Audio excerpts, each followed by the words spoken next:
Hello, it's Tracy Farquhar back again with a tarot reading for the week ahead.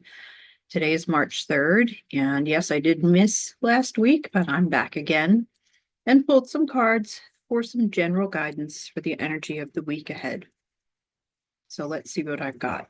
The first card, which is in the past position, is the Seven of Pentacles. It looks like that in my deck.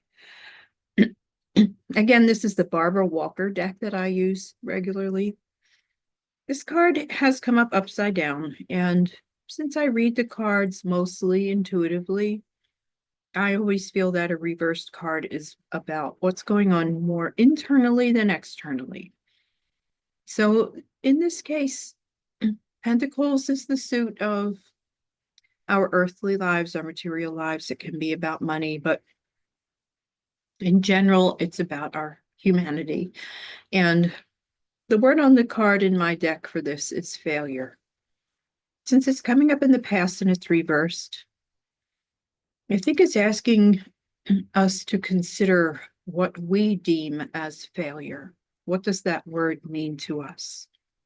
Often, when we look at our past, we're really focusing on the things that we think were failures in our lives or failures in general as a collective. And while there's nothing wrong with that because we want to learn from the things that don't go right for us, sometimes when we are only focused on what went wrong, we are damaging our motivation to continue to move forward because it will become a sense of expecting that kind of failure again and again and again. So I think as a collective, if we look at the things that haven't worked in the past with the idea of making things better, learning from that, both as individuals and as a collective humanity. That's what can be helpful to us right now. Instead of looking at all the things that we think we did wrong or that went wrong and feeling a sense of despair over it, feeling a sense of having failed, having been a failure. We have a very narrow sense of what success is in our culture.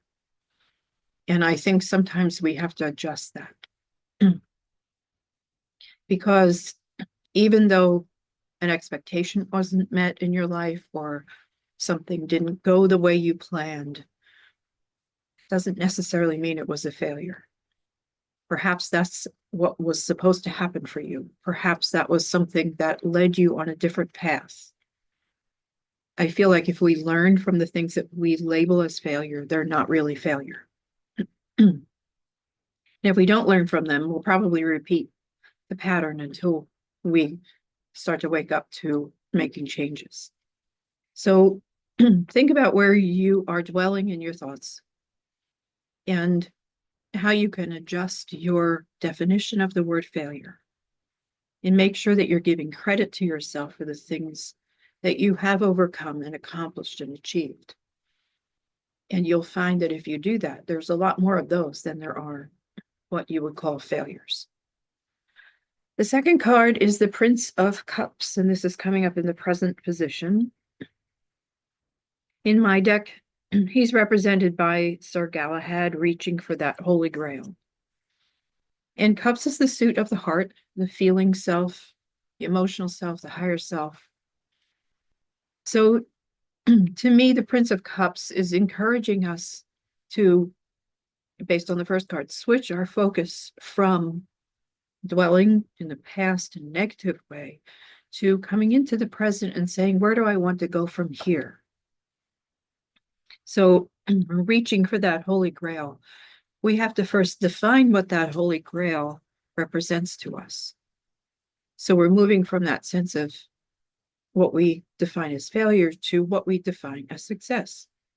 What do you want to achieve now? What do you want to experience now? What's your intention going forward? What do you see for yourself? What do you see for us as a collective, since this is a general reading? It's hard to get clarity about that when all you're seeing is what is going wrong or what has gone wrong. That doesn't mean you turn a blind eye to it again. It means instead of that, I want this. I'm going to use that as the contrast to inform what I really want. And I'm going to start turning my attention to that and determining what it is that I need to do, what kind of energy I need to put into moving in that direction. Intentions are really important. They create an energy field around you. So both of these cards are reminding us of that. If we're focused on what went wrong only, we're creating an energy field of that. We're focused on what we can see for ourselves, what we can envision, what we really want. We're creating an energy field that has that vibration. So it's a good time, according to this card, because it's in the present, to get some clarity about that. To me, especially because it is cups, it's reminding us that those intentions can be feeling based. I want to feel fulfilled. I want to feel successful. I want to feel loved. I want to feel happy. That's a good place to start. Instead of zooming in on the one thing that you think is going to make you achieve all those things, those feelings. Because as we know, there are a lot of ways we can get to where we want to be when it comes to feelings and emotions that may not be on our radar right now. So reaching for a life that you want, reaching for the way that you want to feel, and defining that in a way that leaves room for the ways those things can come in is a good place to start right now. So this is really interesting because as I showed you, the Seven of Pentacles in my deck, that word on the top is failure. The future card is the Four of Wands, and the word on that card is success. And this is a right side up card. So Wands is the suit of creation, manifestation. So there's a really clear progression here. Okay, turning your attention to what you want and really knowing and feeling that that success is available to you. Know that you deserve it. Know that you're worthy of it. See it if you can in your mind. Feel it in your heart. What's it going to feel like when things start, start to get better? What's it going to feel like when things in our world start to get better?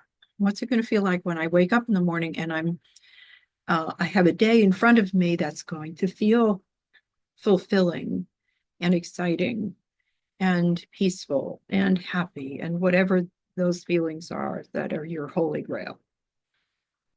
To me, I don't find that the future card is always predictive, but I do feel that it's motivational. And I think this is a very powerful card to come up in the future because it says this is possible. This is a potential. And again, for you as an individual and for us as a collective. But we really have to buy into that. And again, going back to that first card, if all we're seeing is a repeated cycle of things going wrong, and if we're expecting that, if we're expecting failure, it's going to be really hard for us to move forward in a powerful way to create something better. So we're not talking about the passing thoughts here. We don't have a lot of control over those passing thoughts, but we can choose where to dwell in our minds. We can choose where to really focus our attention, both inward and outward. And those choices are really powerful. So don't forget that. The last card is the Nine of Pentacles. This is the card that wraps up the whole reading. And you can see in my deck that it's represented by a woman who looks to be in her 9th month of pregnancy, which coincides with the 9. Again, Pentacles is about our material lives. The word on this card is accomplishment. So to me, if any of you women out there have gone through pregnancy, you may recall that that 9th month can be very long. and it can start to feel very frustrating, and you can start to feel impatient, and you can't wait for it to be over. So I think it's really relevant that there's that woman on this card, because I really feel like this card is encouraging patience. Again, it's encouraging our focus on the end result. Are we doing this because we want this? Okay, because we want to have this in our lives. We want to achieve this. We want to feel this. And sometimes those things just take time, for all of the energy to coalesce and come together in a way that's going to be in our best interest and in our highest good. We humans tend to want things right now. But then, we start to recognize how quickly time actually goes. It's just the waiting tends to make time go slower. So the Nine of Pentacles, I think, is the perfect card to wrap all of this up. I think this whole reading has a lot to do with how we manifest, how we create our lives. Okay, it's not just in the way we're thinking, although that's very powerful. It's in the action that we're taking, the choices that we're making. Free will determines a lot of the trajectory of our lives. That doesn't mean that there aren't outside forces that we can't control that sometimes get in the way. But again, we always have the ability to make a choice about how to respond to those things.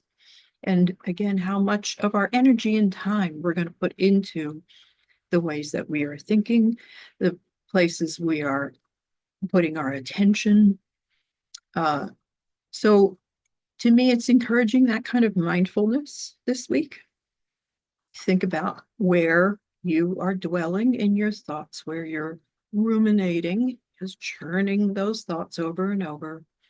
The attention that you're giving to social media, the news. Okay, it's good to stay informed, but really gauge, is this good for me? Is this in my best interest? Where can I direct my attention that's going to feel better? It's going to make me feel like there is an end in sight. There is potential for a better future. And, I want to participate in that by directing my thoughts and attention to that more than doom and gloom. Okay. So I think it's a powerful message for this week. I think it's hopeful. I think, again, I don't do predictions because I think the future is always changing.